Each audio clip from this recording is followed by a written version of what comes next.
गइल बाटी कट हमार हो घरे आवतानी कइल जाई प्यार हो। अरे वाह, ये तो बड़ी खुशी की बात बा। ए धनी हो गइल बाटी कट हमार हो घरे आवतानी कइल जाई प्यार हो।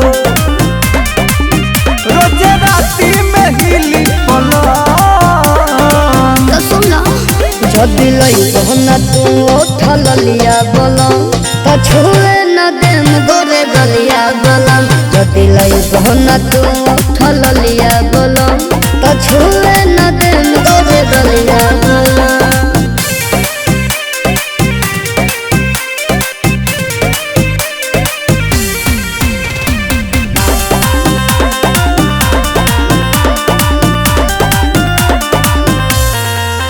रोज राती के प्यार वाला खेला होई हिमंत पूरा न होई तो झमेला होई, बुझ लियो। हर रोज राती के प्यार वाला खेला होई हिमंत पूरा न होई तो झमेला होई। जवन कहबू तू लाइब हम। सुन लो, जदि लइबो न तू उठल लिया बलम त छुए न देम गोरे गलिया बलम। जदि लइबो न तू उठल लिया बलम त छुए न देम गोरे गलिया बलम।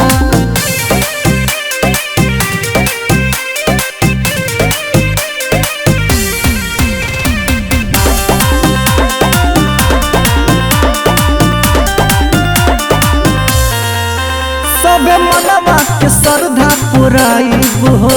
तब तोरा में अपन सुताइब हो। अच्छा ऐसन बात ना। का बुझला? हाँ सबे मनवा के श्रद्धा पुराइब हो। तब तोरा में अपन सुताइब हो। काहे करेलू मूड गरम। लास्ट बात सुन, जदि लइबो न तू उठल लिया बलम त छुए न देम गोरे गलिया बलम। जदि लइबो न तू उठल लिया बलम त छुए न देम गोरे गलिया बलम। I love you जान। अरे वाह।